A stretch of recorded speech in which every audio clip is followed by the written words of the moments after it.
Peki? Ben daha diye koy. Tamam.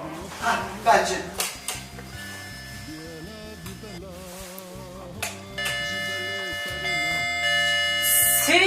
Seviyor, kameramı sev. Tıkın. Kargo. Kargo. Fikriye tek kaş. Ha, kargo. Hayır, imza ver. Ha, hotel kartı her yer. Tabii yana. Vele yana. Kameramı sev. Gel bu şazerler böyle ortadan zın. Kameramı sev. Tamam, saat azap pavydı. Kargo tumu da tıkın ne ver. Ha, kargo. Çıtı. Ulan içine var işte var, niye şimdi? Bütün etek derbaş, tışımın etek kırmak. En etekse en çıtı. Ulan sana paket için olsa diyorsun, içine boğaz ya mı? Vallahi koyarlı ona, billahi koyarlı ona. Ver şu. Ver. Ver şu. Yok yardım et canlı verdin.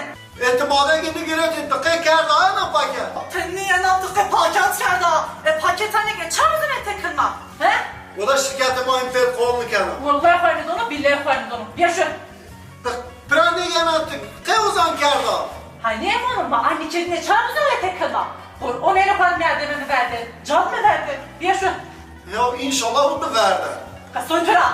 Tek bir git, tek bir kime buna şu. Hay. Sana soruyorsun ya. Akıl bana ya. Hacı Düdü. رو تیو خراب مال دنیای انا همه چی رو جینه میشه چارشی را یو اتک کنن هار کی داخورا و دیکن شد دامه و همه تربه Hacı. Tuzun yok kalır o pilu hasta. Bun her mezalı, tüvinen amalı. Ha? Şuma ina bekerin, sonra bir Allah pil. هرچی یادم یانها هرچی وردی وری هرچی بیاولا